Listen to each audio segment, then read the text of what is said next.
Canada में fly अपने लिए पेट्रोल पंप खरीद रहा है आपके पैसे से, आपकी कलीसिया के पैसे थे, तो आप कहां अमीर हो जाओगे मुझे बताइए। हम तो वही थैली कहां पास्टर चलने वाली है। हालेलुया। हमारी थैली 1.5 फुट की है। कितने फुट की है? 1.5 फुट। हमारे चर्च में 2 थैलियां हैं, 1.5 फुट की थैली है। वो 40 लोग आएंगे ना चर्च में, तब भी उसको सांस नहीं आता होगा। हालेलुया। मेरी पत्नी ने आज तक मुझे पूछे कि चंदा कितना हुआ जी, कितना चंदा हुआ, भेंट कितनी हुई जी, ऑफरिंग कितना हुआ, मेरी पत्नी ने पूछा ही नहीं ना। उसने मुझे पूछा कहां से पैसे आएंगे, कहां जाएंगे, क्योंकि उसे पता मेरे पति को परमेश्वर ने आशीष दी है, मेरे लिए प्रभु सारे इंतजाम कर रहा है। ये है सेवक की जिंदगी। सेवक की जिंदगी है। मेरा दर्शन क्या है? मेरा अपना दर्शन है कि मैं क्या करूंगा, कम से कम 10 church, house of victory church के हम बनाएंगे। पहले 10 चर्च बनाएंगे। 10 चर्च का मतलब क्या है? आपके पास कलीसिया है, कलीसिया अच्छी बात है, लेकिन हम आपको 10 चर्च बिल्डिंग बना के देंगे। और हम आए आपको बताते हुए खुशी हो रही है, हमारे 4 चर्च बन चुके, 6 चर्च अभी अंडर प्रोसेस है। आमीन। ये किसी ने नहीं मुझे बताया, किसी ने नहीं मुझे बताया। एक सेवक के बारे में मुझे किसी ने बात की, कहते हैं उनके पास 1 लाख लोग आते हैं। कितने लोग आते हैं? 1 लाख लोग। अभी कैलकुलेटर निकालिए आप सब, पास अपने मोबाइल में कैलकुलेटर निकालिए। अगर 1 लाख लोग 10-10 रुपए भेंट डालते हैं तो कितने हो गए? 10 लाख हो गए। सही है। एक बंदगी का कितना ऑफरिंग आया? 10 लाख। तो 10 लाख 10 रुपए तो कोई डालते ही नहीं, वहां पे 10 रुपए नहीं लेते। उन्होंने लिख के लगाया हुआ बाहर, उनके पास जो फॉर्म है वो फॉर्म में कहते हैं आप कौन सा फॉर्म बनवाना चाहेंगे, 500 वाला, 1000 वाला, 5000 वाला, 10,000 वाला, 1 लाख वाला, 5 लाख वाला, कौन सा फॉर्म? यार इतनी बड़ी सेवकाई में मैं 50 रुपए देता अच्छा लगूंगा, तो कम से कम एक बंदा गरीब से गरीब आदमी 5500 रुपए वहां पे डाल। तो एक लाख बंदे कितना डाल गए? 5। औसतन रखिए, एक मीटिंग का ऑफरिंग है 5 करोड़। कितना है? एक हफ्ते में 3 मीटिंग होती है, और महीने में कितनी हुई? 12 मीटिंग हो गई। 12 मीटिंग, और 12 को 12 5 60, कितने हो गए? 60 करोड़ रुपए हो गया। एक महीने का कितना हो गया? 60 करोड़। 10 करोड़ क्या निकाल दो, खर्चा निकाल दो, क्योंकि जो वॉलंटियर रखे हैं, बाउंसर रखे हैं, ये रखा है, वो रखा है, 10 करोड़ निकाल दो। पीछे कितने बचे? 50 करोड़ से हीरो की थाली में खाओगे कि नहीं खाओगे? खाओगे कि नहीं खाओगे? कौन खा रहा है? आप और मैं नहीं खाते। कौन खा रहा है? बड़े बड़े अपोस्टल प्रॉफिट खा रहे हैं। उनको खिला कौन रहे हैं? आप और मैं खिला रहे हैं। क्यों? क्योंकि वचन की जानकारी नहीं है। आपको पता है यीशु मसीह कितनी बार यूहन्ना से मिले थे? यूहन्ना बपतिस्मा देने वाले से कितनी बार मिले बाइबल में?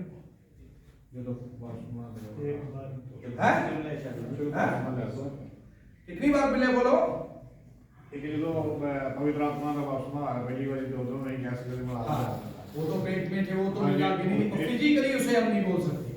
वो तो अंदर है, अंदर है। यीशु मसीह भी अंदर है, और आत्मिक रूप से मिल सकते हैं। सही है। तो अभी बात क्या है? यूहन्ना बपतिस्मा देने वाले जीवन में एक ही बार यीशु मसीह कब मिले थे? जब यीशु मसीह को बपतिस्मा दिया था। एक ही बात, प्रभु मुझे तो आपसे बपतिस्मा लेने की जरूरत है, लेकिन आप मेरे पास आए। यीशु मसीह ने कहा अब तो ऐसा ही होने दो। Hallelujah, hallelujah. आप अमीर हो, बहुत अमीर हो, सिस्टम बदलो, तरीका बदलो, वचन जो सिखाता वैसा लेके आओ। वचन ने तो ऐसा सिखाया था, लोग अपनी जमीन जायदाद बेचने आ गए थे। आज हम कलीसिया को दशवांश देने के लिए क्या नहीं कर पा रहे, तो इसका कारण कोई दूसरा नहीं, हम खुद है कि हमें वचन नहीं आता है। वचन क्यों नहीं आता? क्योंकि वचन को अहमियत देंगे तभी वचन आएगा। मैं रात को 2 बजे उठता हूं ना, 2 बजे भी वचन से अंदर बात होती है प्रभु। और मैं आपको बताता हूं, सबसे झूठा पास्टर मैं था 2004 तक। सबसे झूठा पास्टर मैं, पादरी मैं था। क्यों? मैं ट्रांसलेटर था, इनको पता है। ट्रांसलेटर था। ट्रांसलेशन करते समय कोई बात पुराने नियम से आती थी, कोई कहानी आती थी किसी नबी की, किसी बात जो कभी पढ़ी नहीं है बाइबल में से, सुनी नहीं है, तो वो आती थी, उसे ट्रांसलेशन तो करते थे, लेकिन अंदर जाते वक्त आत्मा अंदर से तू झूठा है, तू पापी है, ये अंदर से उबाले मार डाले। तो 2004 में पास्टर जी को पता है, फिर मैंने क्या किया, प्रभु अब से सेवा ही करना छोड़ देंगे अगर बाइबल ना पढ़ पाए। प्रभु सेवा करना छोड़ देंगे अगर बाइबल ना पढ़ पाए।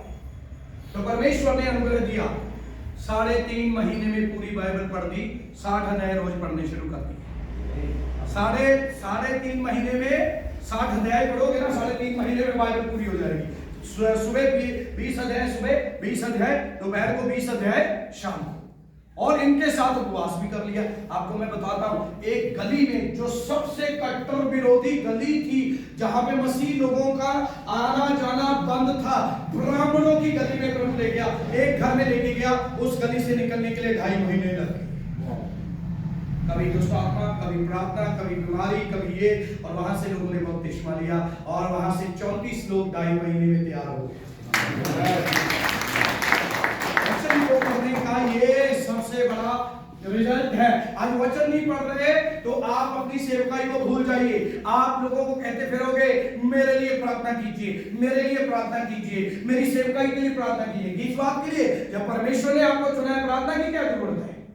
अभिषेक के लिए प्रार्थना करो, और ज्यादा वचन के ज्ञान के लिए प्रार्थना करो, परमेश्वर की हजूरी के लिए प्रार्थना करो। आपकी सेवकाई के लिए प्रार्थना किस बात के लिए करनी है? क्योंकि मैं एक बात जानता हूं, बिना वचन के हमारी प्रार्थनाएं व्यर्थ है। क्यों? देखिए, हम 18 घंटे प्रार्थना करते हैं। कितने घंटे प्रार्थना करते हैं? ये बिना वचन के प्रार्थना की बात कर रहे हैं। 18 घंटे प्रार्थना करते हैं, और उसका रिजल्ट कितना रहता है? 18 मिनट भी नहीं रहता। तो ऐसी प्रार्थना करनी चाहिए। लेकिन मेरा वचन, प्रभु जो वचन से मैंने सीखी है बात, प्रभु के वचन से, वो ये है कि अगर मैं वचन जानता हूं, वचन से मुझे पूरी जानकारी है, तो मैं 18 मिनट प्रार्थना करूंगा, वो 18 साल के लिए असरदार रहेगी। हालेलुया। ये फिजूल बातें नहीं करके देखो। जितनों ने बाइबल नहीं पढ़ी, आज ही से बाइबल पढ़ना शुरू करो। और बाइबल कैसे पढ़नी है? जैसे मैं पढ़ता था, क्योंकि इससे 2 फायदे होंगे। मैं पढ़ता था, आदि में परमेश्वर ने आकाश और पृथ्वी, मैं किसी को सुनाने के लिए नहीं पढ़ता था, लेकिन मैं वचन बोल रहा हूं, मेरे कानों को सुननी चाहिए, क्योंकि मेरे अंदर जो गुप्त छुपे हुए पाप है, उनका असर मेरे ऊपर था ना। क्योंकि अगर गंदी फिल्म देख ली ना कोई, तो वो उसका हो सकता है आप माफी मांग लेंगे, मैं माफी मांग लूंगा गंदी फिल्म देख के, लेकिन उसका असर 6 साल तक नहीं जाएगा। और बहुत सारे सेवकों को चश्मा क्यों लगता है? हालेलुया। हालेलुया। मूसा की आंखों की रोशनी कम नहीं हुई थी, आज हमारे सेवकों की 30 साल में होनी शुरू हो जाती है। क्यों? क्योंकि मोबाइल ज्यादा देखते हो, वचन कम पढ़ते हैं। मोबाइल देखिए, मोबाइल से काम कीजिए प्रभु का। हालेलुया। हालेलुया। वचन को अहमियत दी है परमेश्वर ने, बोलो प्रेरितों से शिक्षा पाने। अगर आप वचन सीख गए, आप अपने परमेश्वर के साथ वचन के द्वारा रिश्ता तालमेल कर पाए, तो अच्छा तालमेल आपको क्या करेगा? मदद करेगा कि आपकी दिन ब दिन तरक्की होनी शुरू हो जाए। आमीन। हालेलुया। हालेलुया। परमेश्वर का वचन किस किसने सुना है? व्यवस्था विवरण 28 अध्याय में लिखा है 14वीं आयत में, धन्य हो तुम घर से जाते समय, और धन्य हो गए घर में आते समय। कभी पता ही नहीं चलता, मैसेज आता है कि आज इतने हजार प्रभु की अनुग्रह से आपके खाते में ट्रांसफर हो गए। आमीन। और मैं पूछता हूँ, फिर उनको पूछता हूँ, आप कौन जिन्होंने दिया है? मेरा निकालिए, मेरा गूगल पे निकालिए, पास्टर जी के पास मेरा फोन निकालिए गूगल पे, और मुझे पता नहीं होता। और मैं सुबह उठता हूँ, और उठने के बाद, प्रार्थना करने के बाद जब मैं मोबाइल देखता हूँ, तो प्रभु ये क्या हो गया? फिर मैं अपने धन्यवाद देना शुरू कर देता हूँ। घरवाली क्या कहती है? मैंने कहा प्रभु ने बैठे बैठे आशीष दे। आमीन। पीछे बैठ मिलेगा। हाँ जी, मैं तो अंदर आदि खोज करूँ, पीछे बैठ मिलेगा साहब, बच्चन की खोज की थी, मगर आएगी। आज आपको पता कितनी बार बाइबल पढ़ी मैंने? मैं जितने लोगों के साथ मिला हूँ, बाइबल पढ़ने से मेरी आत्मिक संसार की जितनी भी बंदिशें थी, वो यीशु मसीह ने तोड़ दी। आमीन। और मैं 11 देश में बिना किसी पैसे के, 11 देश में जब भी जाता था तो खाली जाता था और भर के आता था। मुझे किसी से मांगने की जरूरत नहीं पड़ी, मुझे किसी के साथ खोजने की जरूरत नहीं पड़ी, और ऐसे ऐसे करते 3-4 मिशन मुझे मिले, और प्रभु की दया से पास्टर जी जानते कैसे प्रभु इस्तेमाल कर रहा है। Hallelujah, hallelujah, hallelujah, hallelujah. तो प्रभु के लोगों, आज मैं आपको उत्साहित करना चाहता हूं। मैं एक सेवक को मिला नवंबर महीने में 27 तारीख को, तो वो सेवक कहते हैं कि मैंने 300 बार बाइबल पढ़ी है। कितनी बार बाइबल पढ़ी है? जब मैं बाइबल नहीं पढ़ी थी उस वक्त तक मैं एक क्या करता था, एसी दुकान में एसी रिपेयर का काम करने का काम करता था। ये कोरिया से है एक सेवक, पास्टर लिम है उनका नाम। कहते मैं एसी रिपेयर करने का काम करता था, लेकिन जैसे मैंने 300 बार बाइबल पढ़ी, कहता आज मेरे पास $30 मिलियन है। कितने हैं? 30 मिलियन डॉलर को इंडियन रुपीस में कन्वर्ट करेंगे, 245 करोड़ रुपए की प्रॉपर्टी है उनके पास। हालेलुया। वो नरुला नहीं है, वो बजिंदर नहीं है, वो आपकी और मेरी तरह सिंपल से। उनकी कलीसिया में मेरे ख्याल से 22-25 लोग आते हैं, लेकिन वो पूरे दुनिया को सपोर्ट कर रहे हैं। उन्होंने, उनका मकसद क्या है? इस्राइल में उन्होंने कहा मैं अपना एक मिशनरी सेंटर वहां पे रखना चाहता हूं, इसीलिए इस साल वो हमें भी वो